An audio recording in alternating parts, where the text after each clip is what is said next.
This is Fresh Air. I'm Dave Davies in for Terry Gross. When I first looked at the new book by our guest, journalist Shahan Mufti, I was amazed I had no memory of the events he describes, which occurred when I was in my 20s. In March 1977, nearly 150 people were taken hostage in Washington, D.C. by a group of gunmen who stormed 3 different locations: the headquarters of a prominent Jewish group, the Islamic Center of Washington, and the offices of the District of Columbia City government, where a councilman named Marion Barry took a shotgun pellet in his chest and had to be hospitalized. The assault that led to a 2-day standoff was orchestrated by a Hanafi Muslim leader named Hamas Abdul Khalis. Among other things, he was outraged by a movie about the life of the Prophet Muhammad, financed by Libyan leader Muammar Gaddafi, that was premiering that day in New York. The attack also grew out of a bitter and violent dispute between Khalis's group and the Nation of Islam, which Khalis had once been a leading member of. Mufti spent 7 years researching the events, and he describes them in riveting detail. Shahan Mufti is a veteran journalist who was born in the United States and raised both in the U.S. and Pakistan. He's been a reporter in the U.S. and overseas, and is the author of The Faithful Scribe, a book that's both a personal memoir and a history of modern Pakistan. He's currently chair of the Department of Journalism at the University of Richmond. His new book is American Caliph, the true story of a Muslim mystic, a Hollywood epic, and the 1977 siege of Washington, D.C. Well, Shahan Mufti, welcome to Fresh Air. Thank you, Dave. It's great to be on the show. Before we get started, I just want to offer this note to our listeners. Our conversation today will include a description of harm to children. We won't dwell on it at length or include graphic details, but it is part of the story that unfolds here. So let's talk about the man who is at the heart of this story, Hamas Abdul Khalis. Tell us a bit about him, his early life. Yeah, Hamas Abdul Khalis is the central character of the book. He's the one who led the attack on Washington, D.C. He's an African-American man born in the Midwest in Gary, Indiana, in the early 1922.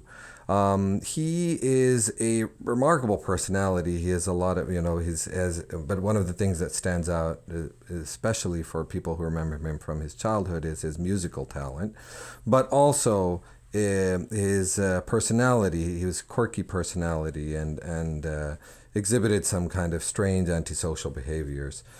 My reader first meets Khalis, though, as he is at a U.S. Army base. He's a Buffalo soldier, and he's about to be deployed to Europe in the Second World War. But my reader will meet him first while he's going through a psychiatric evaluation at the station hospital on the base.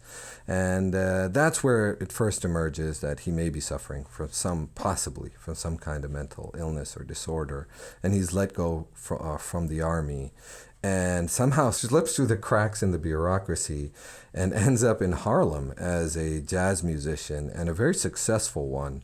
And he tours through Europe with his band, but that is also where he first encounters in Harlem Islam and becomes a Muslim. Right. The Nation of Islam, their practices and beliefs were distinct from Sunni Muslims, which were also in the United States, many of them who had immigrated from other countries. So remind us of what the Nation of Islam's particular beliefs and theology were.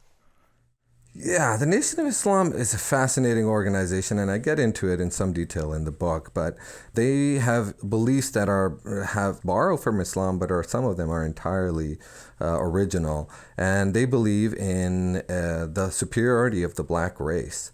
And so the Nation of Islam teaches its followers that the white man was a creation of a scientific experiment, eugenics experiment gone awry, and that the white man is actually the devil and the black man is divine. And this movement attracts a lot of people in Detroit at first and throughout the Midwest and the Northeast. And the movement starts to grow in black communities across the Northeast and Midwest and even out on the West Coast. And it really is a message that is empowering in some ways, but is also resentful of the place that African Americans occupy in American society at that time. And what alarms, and the FBI is very early on to this, and what alarms them most is also the militant wing of this organization.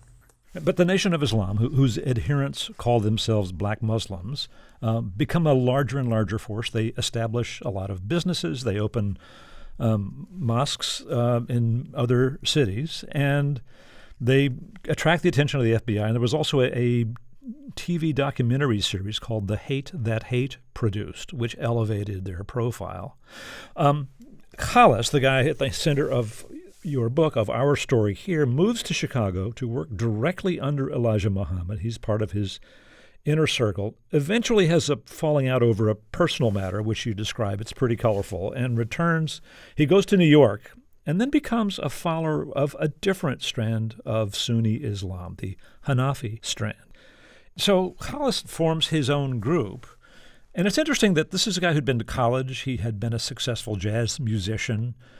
But some of the things that he and his followers do then, less than exactly law-abiding, right? I mean, they rob banks. Yeah, they're on a mission. And Khalis, the thing that I found out about him is even though he's in and out of trouble with the law, there is a question that lingers over him and his mental illness, or whether he has one, or is he just a master manipulator? These are questions that I kind of hover over the whole story. But one thing is undeniable is that when he set out to do something, he really succeeded. Like I said, he completed college. He really, shot through the ranks of the Nation of Islam, then jazz. And then with his new mission of bringing Sunni Islam, Hanafi Islam, to America, he has a mission for which he gathers he brings people to the cause, most of them young men, African American men, and they in the beginning especially, they really don't. They will do anything to get their mission started, including trying to rob banks. They get into they try to take over the Black Arts Repertory Theater and School, which was led by Leroy Jones, later known as Amiri Baraka. They get into a with gunfight. Guns, right? Yes, with guns. They move in. They move in with guns and establish a school, get some press coverage. And so, they're really in a fight to kind of establish their supremacy of American Islam, but also kind of this mission of bringing the true Islam to America. Khalis is not holding back, and they get involved in all kinds of schemes in New York City and then later in Washington, D.C. to make sure that they win. And people who know this history will recall that Malcolm X was this charismatic star of the Nation of Islam who eventually broke with Elijah Muhammad, condemning corruption and infidelity from Elijah. And then Malcolm X was assassinated, I believe in 1965.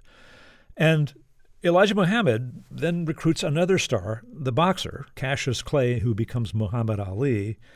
And it's interesting that Khalis gets his own star athlete to join his movement. That's right. Khalis has his eye, even though Khalis moves to New York, away from Chicago, away from Elijah Muhammad. But it was from the very beginning, he was in competition with Elijah. And Muhammad Ali, when he joined, Malcolm X actually brought Muhammad Ali into the Nation of Islam. But the two kind of quickly fell out, and, Muhammad Ali almost turned against Malcolm X towards the end of right before Malcolm's death. But Muhammad Ali really propelled the Nation of Islam into kind of a global consciousness, even the way that even Malcolm X could never have done. His star power was just immense, and all over the world, especially in North Africa, the Middle East, and in the Muslim world. So Muhammad Ali's kind of, as he becomes Elijah Muhammad's poster boy, he really propels the Nation of Islam into another realm. Khalis is watching all this, and Khalis in New York is, they have, like we were talking, they are trying to rob banks, they are trying to get people join their cause, but Khalis is nowhere near achieving what he wants to, which is kind of the level of recognition and popularity that Elijah has. And so, but a very chance kind of encounter he sees the young UCLA basketball star Louis Alcindor on TV and decides to make a play for him. He actually knew his father from the jazz days in Harlem. And he's able to bring Louis Alcindor to his Hanafi group and gives him the name Karim Abdul-Jabbar. And very soon after, Karim joins Khalis and really throws himself into the Hanafi movement. Kareem becomes one of the top drafts in the NBA, signs $1 million contract with the Milwaukee Bucks, and then starts financing the Hanafi operation, a lot of it. And that really is what allows Khalis and the Hanafis to, most importantly, move to Washington, D.C., establish a really nice headquarters on 16th Street, and plant themselves in the heart of the American capital, in the heart of American power. And that is really the moment, with Kareem's help, that Khalis is able to finally, he finds himself in a position where in his mind, he's finally able to challenge the power of the Nation of Islam in a real way. So this person that we've been talking about, Hamas Abdul Khalis, has established his own Muslim movement in the Hanafi tradition.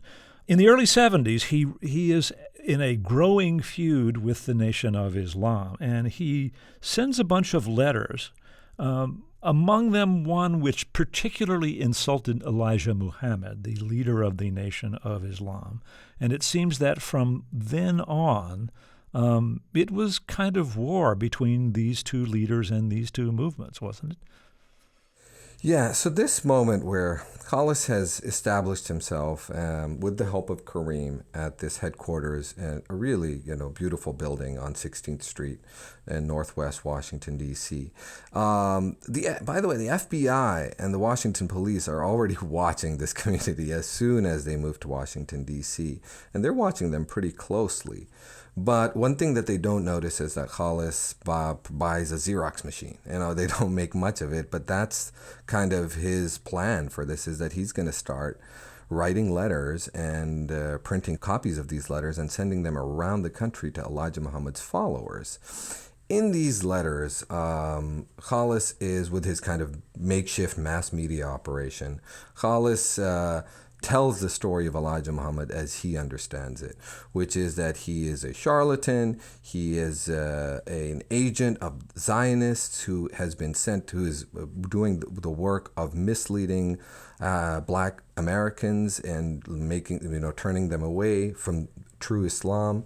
And he tells the stories that are, circulating among Sunni Muslims at that time, that, about his past and about, his criminal past, but also about how he's, basically making a lot of this stuff about the Nation of Islam up.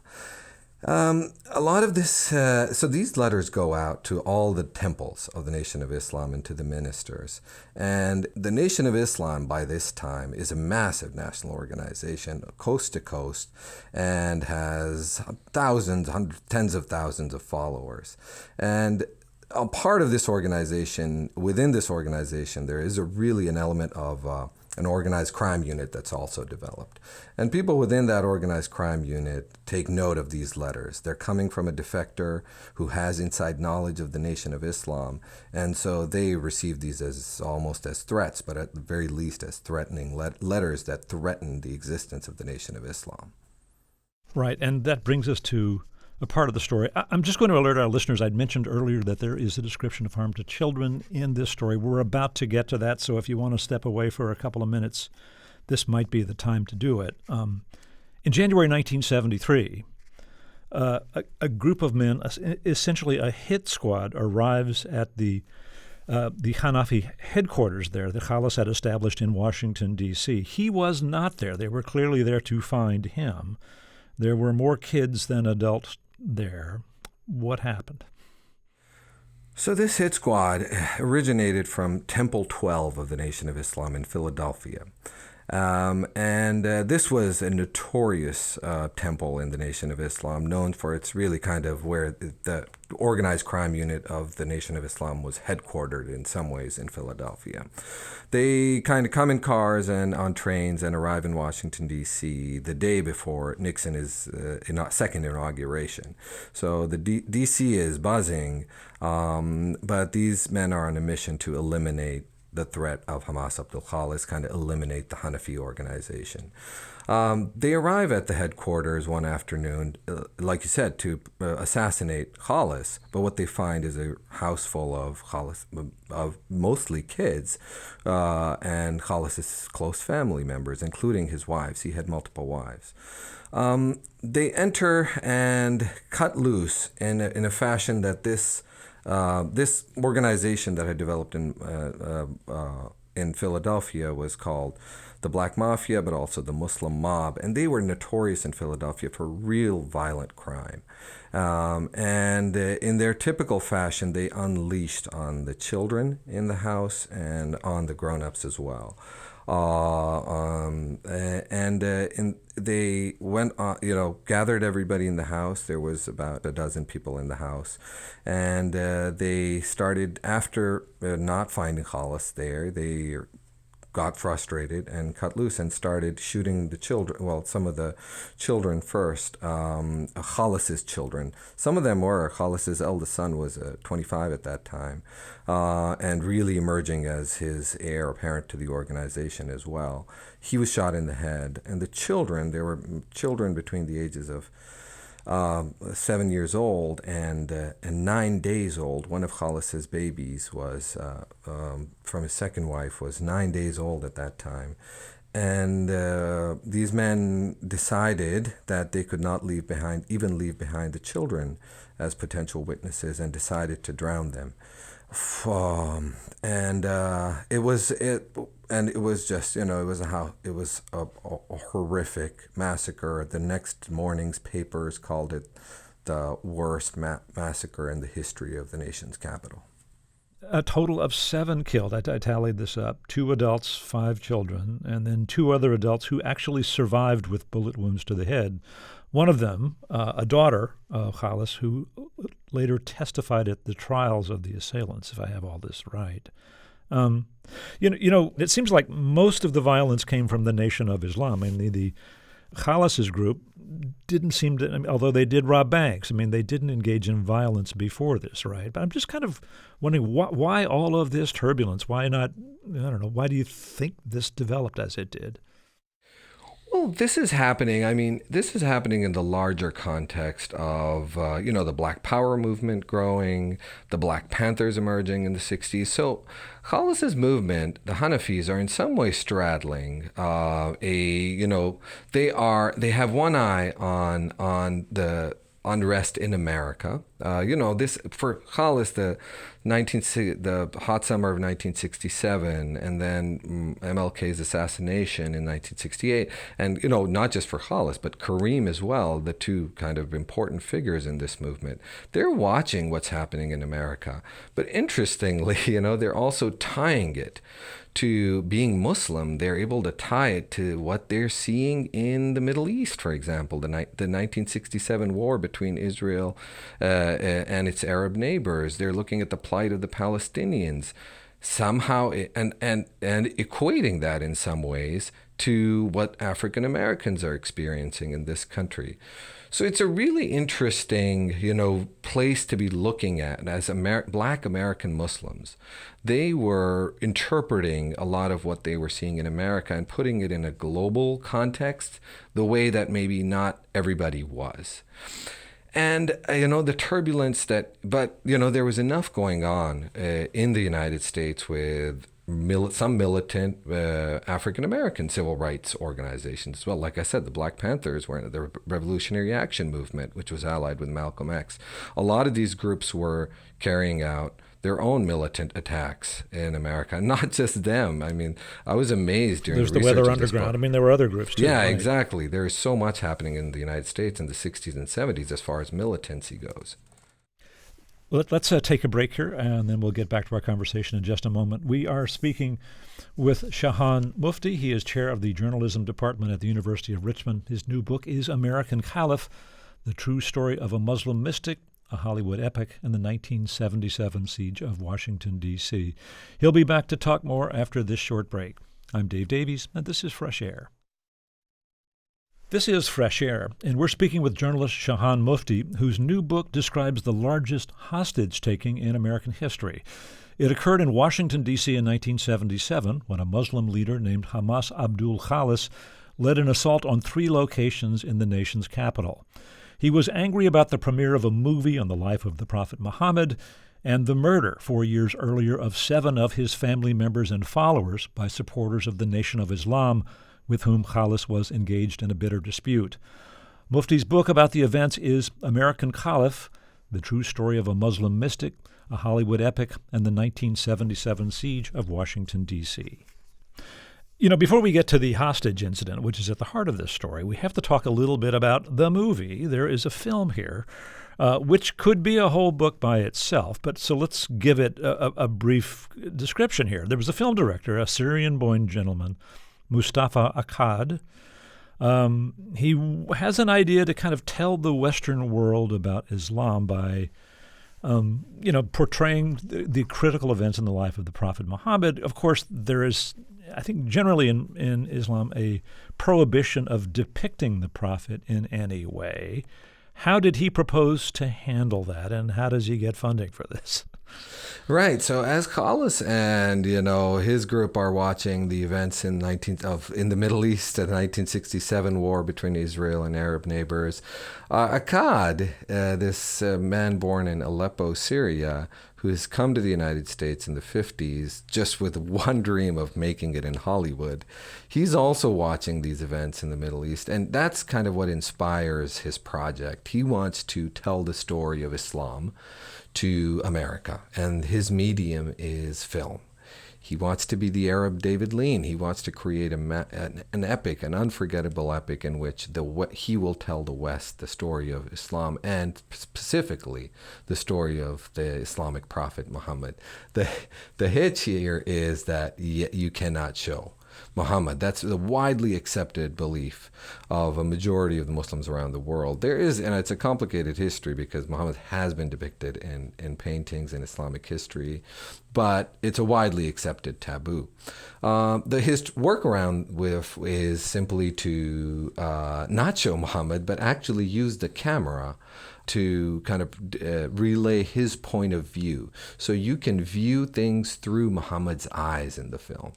And this is the workaround and the device that he proposes. And he starts shopping around to Hollywood execs and Hollywood studios. It sounds like an absurd idea to tell the story of Muhammad, but never actually meet Muhammad in the film. And he's shot down very quickly. So that's his proposal. But it's fascinating because he eventually gets funding and gets Hollywood stars, right? Anthony Quinn is in it.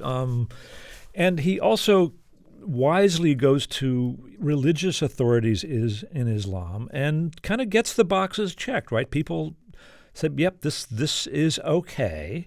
So he gets funding and he sets up starts shooting on location in Morocco, huge sets, hundreds of extras, specially trained horses for the big scenes. And then in 1974, he has to stop. What happened? Yeah, it took 10 years, this project. 10 years and $17 million, according to Akkad. Just as a reference, Star Wars came out in 1977 as well, and George Lucas, I think, put the cost of that Star Wars at $11 million. And this was how much? This was $17 million, wow, is what Akkad tallied it up to in the end. Most of it coming from, a lot of it coming from Muammar Gaddafi. Muammar Gaddafi provided not just financing for the film, but a lot of diplomatic cover because he needed it. So like you said, the film was not shut down once, but shooting was shut down several times because there were very powerful figures in the Middle East who were opposed to this project, particularly in Saudi Arabia. And this council of clerics in Saudi Arabia, the Muslim World League, they were taking serious offense from this project even going forward. And at one point in Morocco, it has to completely shut down. And that's where Muammar Gaddafi steps in. Muammar Gaddafi is a renegade kind of within the Middle East. And he really takes a liking to this project. He sees a lot of potential for Islamic influence to grow from this movie project.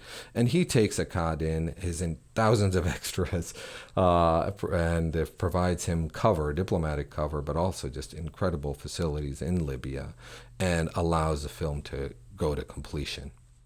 So they get it done, they premiere it in London, I believe, and then its American premiere is scheduled for March of 1977, and Hamas Abdul Khalis, the Hanafi leader that we've been talking about, happens upon a poster of this. He's at a low point in his life. Members of his family were murdered. He felt he never got justice, and he is enraged about it, and this all leads him to this hostage taking. This is a massive operation. Let's just walk through it. There were 3 different locations, most of them at the Washington headquarters of B'nai B'rith, which is a longstanding and very large and influential Jewish organization. What happens there? So just to kind of contextualize this is March 9th, 1977. Jimmy Carter has been in office all of 50 days at this point, and he's about to face his first big hostage crisis of his administration.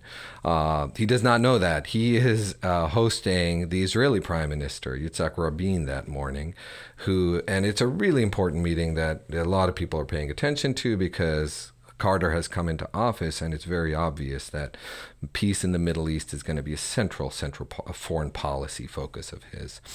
While he's doing that, of course, these 7 Khalis and 6 other men, so 7 Hanafis, enter the B'nai B'rith organization at around 11 a.m., and they take over the entire building. Within an hour, they're holding over 100 hostages, mostly employees of the organization, mostly Jewish.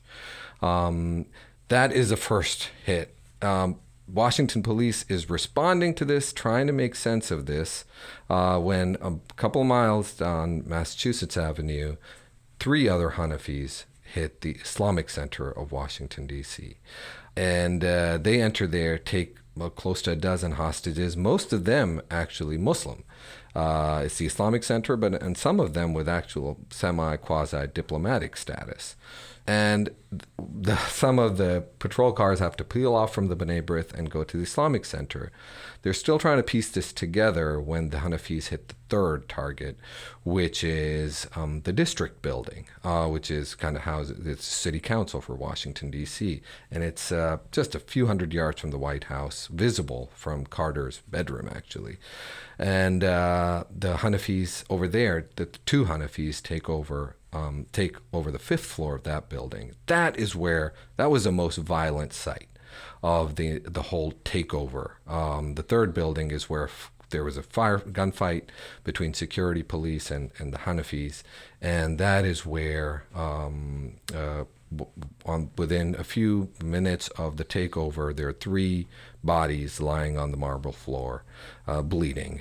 One of them is a security guard. One of them is a young radio reporter, 24-year-old young radio reporter, and the 3rd one is Marion Barry, who is a council member of the Washington, D.C. City Council. We need to take a break here. Let me reintroduce you. We are speaking with journalist Shahan Mufti. He is chair of the Department of Journalism at the University of Richmond. His new book is American Caliph, The True Story of a Muslim Mystic, a Hollywood Epic, and the 1977 Siege of Washington, D.C. We'll be back after this short break. This is Fresh Air. This message comes from NPR sponsor Athletic Greens. AG1 by Athletic Greens is a daily nutritional beverage that contains 75 vitamins, minerals, whole food-sourced ingredients, prebiotics, probiotics, adaptogens, and more. AG1 is less than $3 a day and is used by many professional athletes and top performers. Go to athleticgreens.com/fresh to receive a free 1-year supply of vitamin D and 5 free travel packs with your first purchase. This is Fresh Air, and we're speaking with Shahan Mufti. He is chair of the Department of Journalism at the University of Richmond and a veteran journalist himself. His new book is American Caliph, the true story of a Muslim mystic, a Hollywood epic, and the 1977 siege of Washington, D.C. So this would go on for 2 days. What were Khallis's demands? The first demand that was right out of the gates was Khallis wanted the film stopped. So the Akkad's film had finally found a location, a premiere for March 9th at the Rivoli Theater in Manhattan. And there was a 2 o'clock premiere showing. And Khallis, at around noon, relays his first demand, a little after noon, that he wants that film stopped. She does not want that premiere to go forward. But not only that, he wants the actual film reels removed from the United States. He wants the film removed from America. And that is his first and only demand for a long time. The film does start, and I tell the story in the book. It's very close, but it is stopped mid-showing in Manhattan. But by the time they do that, the other demands, Khallis's other grievances, have already come forward. He wants the murderers, the people who had entered the Hanafi Center in 1973. Some of them are in prison, some of them are not. One of them had been acquitted, and some of them were still awaiting trial.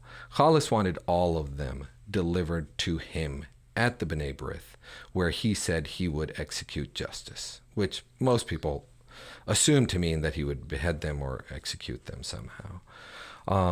He also wanted $750, and that was a demand that when I started research for the book, it didn't make much sense to me. It seemed irrational, but that was actually a very specific amount that he had to pay in court fees during the trial of the murderers at the Hanafi Center. It was kind of a symbolic figure for him that was, in some ways, I suggest, the price of justice, or price of injustice in his mind that he had to suffer. Well, this went on for 2 long days, and I thought we should hear a little bit of Khallis's voice. And so what we have here is some tape where he was on the phone through a lot of this, talking with the police negotiators and quite a few reporters. This is an exchange with an African-American TV news anchor named Max Robinson, who had a relationship with Khallis from his coverage earlier of the massacre of the Khallis family at the Hanafi Center. So what we'll hear is him talking to Max Robinson about his demands, and you'll hear a reference to the $750 fine as part of the court proceedings. And also you'll hear at one point Khallis turns away from the phone to give some instructions to his followers who were holding the hostages. So this is during the hostage crisis. The journalist Max Robinson speaks first. You were asking that those responsible for the deaths or who killed your children be brought to the B'nai B'rith building. And the ones that killed Malcolm. And the ones that killed Malcolm. That's right. I want them. And you're asking for the $750? I want them. And the $750. And be sure you make on the radio that I've turned down millions of dollars, so it's not the $750, but this dog-ass Judge Braben. He hold me in contempt of court because I charged the murderers that murder my babies. Now, what do you think about that? And you think I'm going to roll over and play dead? What do you think I am? Some kind of jokester? I take my face serious. You think I went through all that as a joke, Max? Do you? I understand what you're saying. All right, then. After I'm very serious about my face.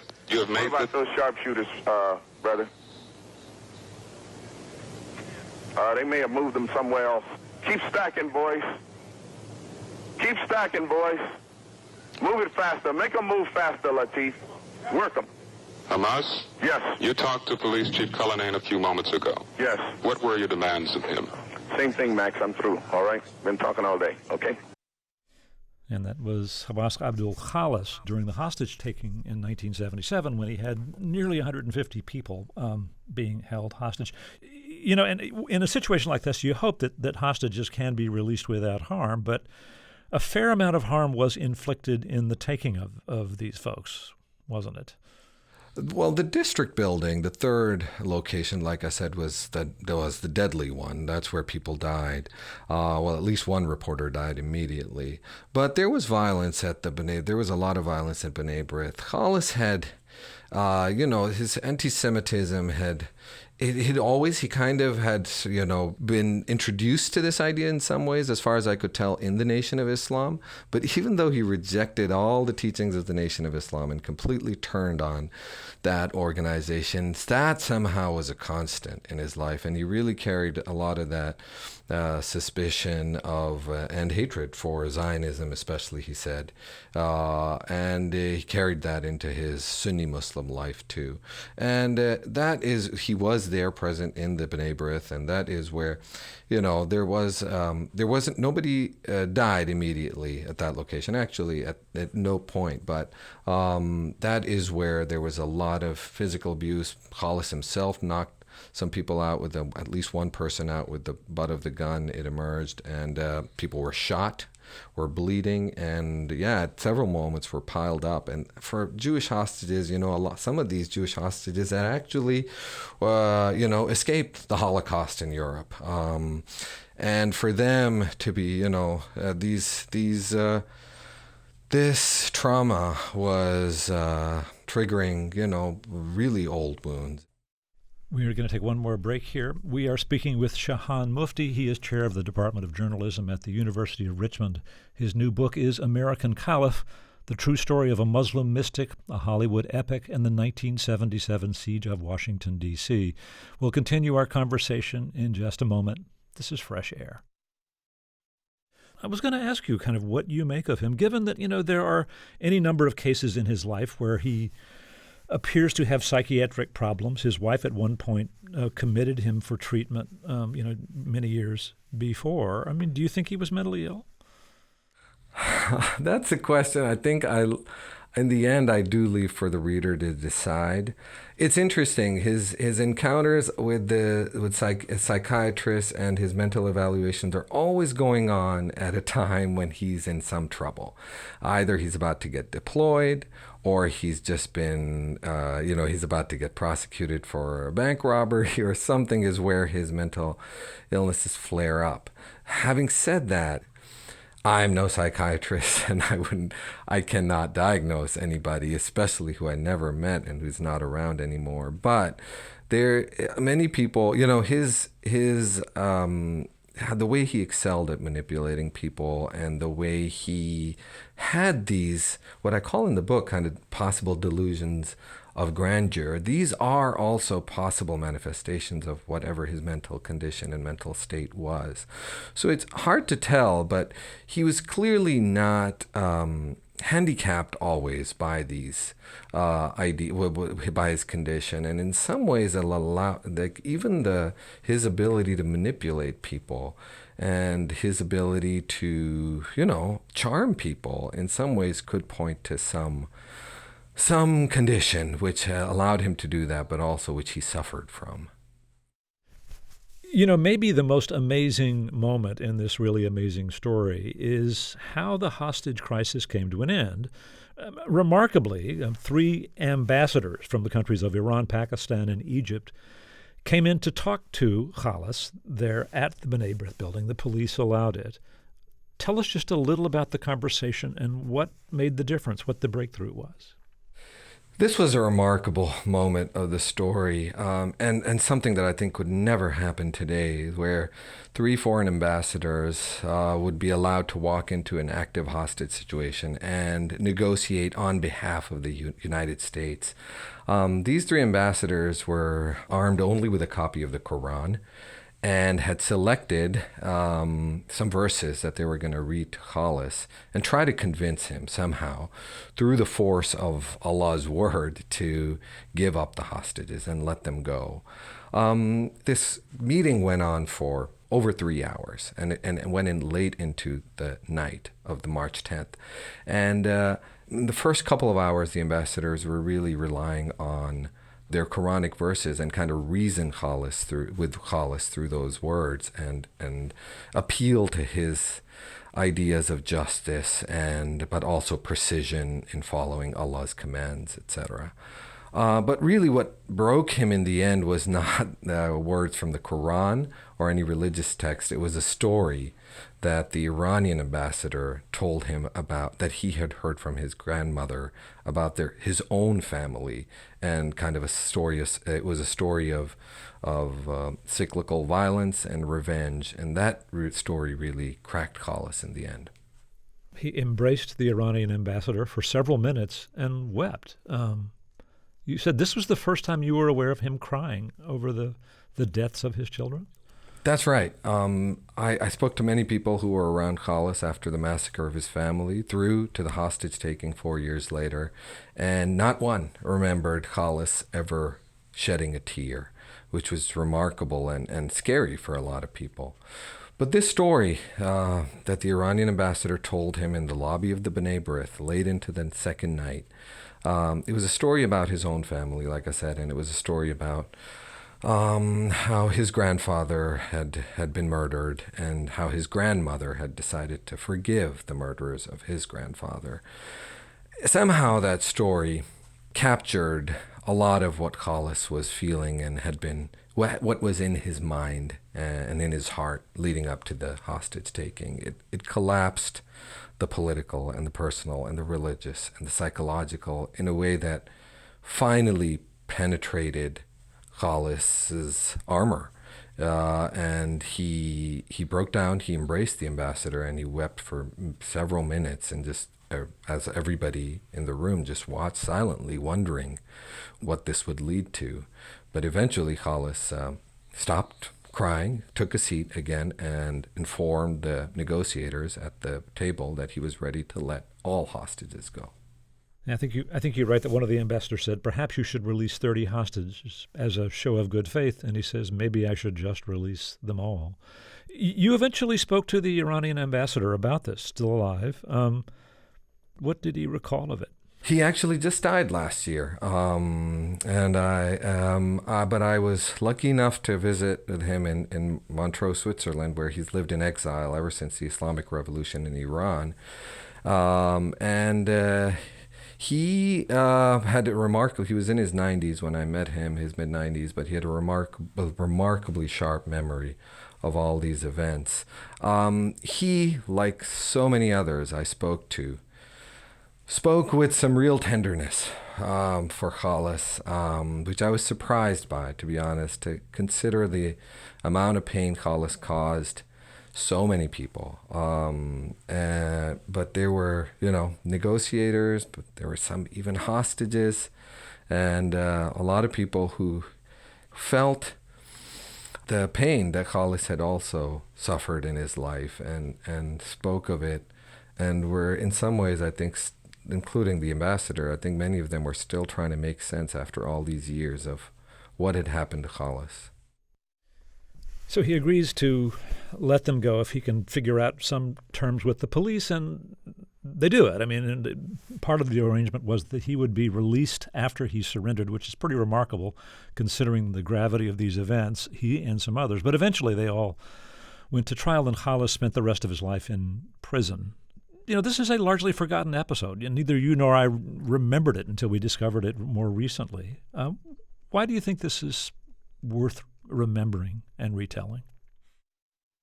I started this book and kind of, I found this episode, like I said, in 2015. And then I've been working on this book. That was the Obama administration. So I started this book at a time when America was a different place. And then I've been working on this book ever since, and I've been with one eye, I've been watching what's been going on in America ever since. And I worked on this book through the Trump presidency, and I've worked on this book through the Muslim ban conversation, and Build the Wall, and George Floyd's murder, and the Black Lives Matter movement, and the January 6th attacks on Washington. And before that, people beating down the Supreme Court door of the Supreme Court when Justice Kavanaugh was being sworn in. And, it's been an interesting experience watching contemporary American history unfold as I was working on this book. I can think of a lot of reasons why this is a really relevant story. You know, even at this moment, there's an ongoing controversy where a university professor at a Minnesota university has been fired for showing the images of the Prophet Muhammad in a classroom. And, you know, and that was in some ways my gateway into this story, was that idea of blasphemy in Islam. But you know, I think it's what has been the most powerful thing for me has been kind of seeing the disillusionment that Khalis felt with America. And I'm seeing a lot of people lose faith in America. And this is the story of what one man was driven to do by when he completely lost faith. Well, Shahan Mufti, thanks so much for speaking with us. It was a real pleasure, Dave. Thank you. Shahan Mufti is chair of the Department of Journalism at the University of Richmond. His new book is American Caliph, the true story of a Muslim mystic, a Hollywood epic, and the 1977 siege of Washington, D.C. Fresh Air's executive producer is Danny Miller. Our technical director and engineer is Audrey Bentham. Our interviews and reviews are produced and edited by Amy Sallet, Phyllis Myers, Sam Brigger, Lauren Krenzel, Heidi Saman, Teresa Madden, Anne-Marie Baldonado, Thea Challoner, Seth Kelly, Susan Yakundi, and Joel Wolfram. Our digital media producer is Molly Seavey-Nesper. Roberta Shorrock directs the show. For Terry Gross, I'm Dave Davies.